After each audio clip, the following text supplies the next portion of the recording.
Mengapa demikian? Karena sesungguhnya perangkat lunak yang baik adalah perangkat lunak yang fokus pada kebutuhan pelanggan. Sekali lagi, ketika kita mengembangkan sebuah perangkat lunak, itu harus sesuai dengan apa yang diinginkan oleh customer kita. Shalom, salam damai sejahtera bagi kita semua. Pada kesempatan kali ini, kita akan belajar konsep dasar rekayasa perangkat lunak. Proses pengembangan perangkat lunak tidak bisa kita lakukan dalam sekejap. Ada tahapan-tahapan dan ada aktivitas-aktivitas yang harus kita lakukan sehingga kita dapat menghasilkan perangkat lunak yang berkualitas. Tahapan-tahapan itu secara umum dapat dibagi menjadi 4 bagian, yaitu tahapan yang paling pertama atau yang paling awal adalah kita mengumpulkan spesifikasi atau kebutuhan dalam kita mengembangkan perangkat lunak itu.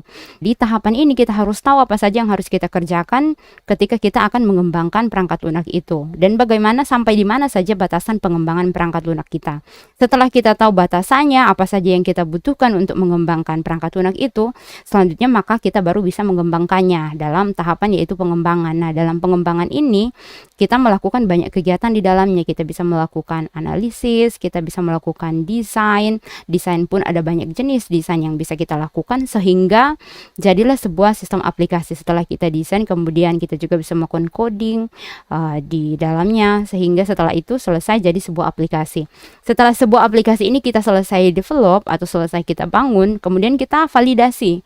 Kita periksa apakah memang sudah sesuai dengan keinginan pelanggan. Nah, di dalam proses validasi ini biasanya kita bertemu kembali dengan customer kita, kemudian kita peer to peer bertanya kepada customer kita bagaimana fitur ini, menu ini, apakah sudah sesuai dengan kebutuhan atau masih ada yang kurang. Nah, jika masih ada yang kurang maka kita kembangkan lagi. Tetapi jika sudah selesai, jika sudah sesuai, kemudian digunakan. Tiba-tiba setelah selesai kita periksa validasi dan sudah misalkan kita gunakan, ada hal-hal yang harus kita tambahkan. Kita lakukan tahapan yang berikutnya, yaitu tahapan evolusi atau perbaikan kalau sekiranya masih ada kebutuhan pelanggan yang diubah. Kemudian setelah melewati tahap evolusi, kita mulai lagi dari tahapan yang pertama. Jadi 4 tahapan ini adalah tahapan secara umum. Nanti pada materi selanjutnya kita akan bahas secara lebih detail lagi tahapan-tahapan ini. Mengembangkan sebuah perangkat lunak tidak hanya soal teknis, ya, tidak hanya soal bagaimana perangkat lunak itu dibuat, tetapi di dalamnya juga ada faktor sosial, faktor lingkungan yang juga mempengaruhinya. Di mana faktor sosial ini berkaitan erat dengan proses implementasi sebuah program atau sebuah perangkat lunak yang akan kita gunakan. Kendala yang sering terjadi pada lingkungan ketika dimana kita akan menggunakan atau kita akan memasang perangkat lunak itu biasanya adalah pengguna belum bisa mengoperasikan perangkat lunak itu dengan baik, atau bahkan pengguna itu enggan untuk mengubah pola kerja yang lama menggunakan pola kerja yang baru, di mana pola kerja yang baru ini menggunakan sistem atau perangkat lunak yang dikembangkan, sehingga perlu ada analisis terlebih dahulu bagaimana proses di sana, bagaimana pengguna-pengguna yang ada di tempat tersebut, sehingga kita bisa tahu perangkat lunak itu apakah bisa dikembangkan, layak dikembangkan, atau bahkan belum layak untuk kita kembangkan perangkat lunak itu. Jika perangkat lunak itu tidak mampu dikembangkan dengan baik di lingkungan di mana kita akan memasangnya atau mengembangkannya di lingkungan customer, maka setelah kita kembangkan bisa saja perangkat lunak itu setelah kita bangun hanya menjadi artefak yang disimpan di gudang, bahkan bisa saja sampai dibuang dan tidak digunakan, sehingga proses pengembangan perangkat lunak kita menjadi tidak berarti karena kita hanya mengembangkannya dan kemudian tidak menggunakannya. Maka penting bagi kita untuk juga menganalisis faktor sosial dari teknologi informasi di lingkungan tempat nanti kita akan membangun atau membuat perangkat lunak. Ada 3 hal yang berkaitan dengan faktor sosial yang harus kita pertimbangkan ketika kita mengembangkan sebuah perangkat lunak, yaitu yang pertama adalah pengetahuan lingkungan tentang teknologi informasi dan komputer. Kita harus tahu bagaimana lingkungan tempat kita mengembangkan itu, apakah orang-orangnya sudah melek teknologi, mereka sudah tahu tentang komputer, sudah tahu menggunakannya. Yang kedua, social knowledge atau local knowledge di lingkungan yang akan kita kembangkan perangkat lunak itu, apakah layak atau tidak layak. Di sini kita bisa lihat dari alat teknologinya, apakah di sana tersedia teknologi yang bisa mendukung perangkat lunak ini. Dan yang kemudian yang terakhir adalah pengetahuan tentang batasan pengembangan perangkat lunak. Kita harus tahu sampai di mana kita mengembangkannya, sejauh apa. Nah, 3 hal ini yang harus kita pertimbangkan ketika kita mengembangkan sebuah perangkat lunak. Ketika kita telah selesai mengembangkan perangkat lunak, dan kemudian kita mau mengimplementasikan atau mendeploy perangkat lunak ini ke customer atau pelanggan, maka ada 4 cara konversi dari sistem lama menjadi sistem baru.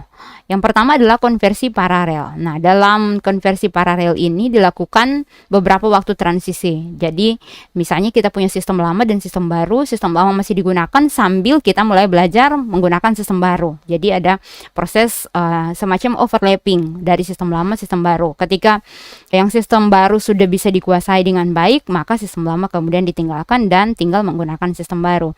Atau ada juga yang berikutnya adalah konversi langsung, di mana konversi langsung ini dilakukan secara ekstrim, di mana sistem lama benar-benar dihentikan dan kemudian kita benar-benar beralih kepada sistem yang baru.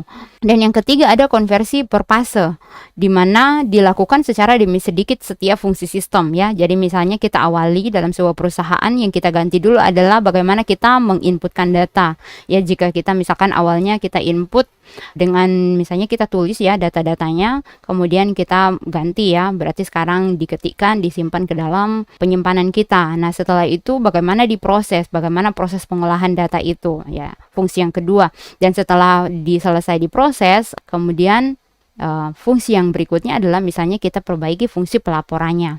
Nah, setelah itu kemudian fungsi pelaporan selesai, mungkin kita bisa juga menambahkan fungsi percetakan sehingga laporan-laporan ini dapat kita cetak. Nah, dilakukan sedikit demi sedikit sehingga sampai sistem yang lama ini selesai, masih digunakan, dan sistem yang baru juga terus dikembangkan fungsi-fungsinya sehingga bisa memenuhi keinginan dari sebuah organisasi. Dan yang terakhir adalah konversi pilot atau dilakukan konversi per unit kerja. Jadi ini bukan setiap fungsi tetapi setiap satu departemen. Jadi misalkan yang pertama menggunakan sistem misalnya adalah departemen marketing, kemudian departemen produksi, kemudian departemen promosi, kemudian departemen distribusi misalnya ya. Jadi per departemen per unit bagian.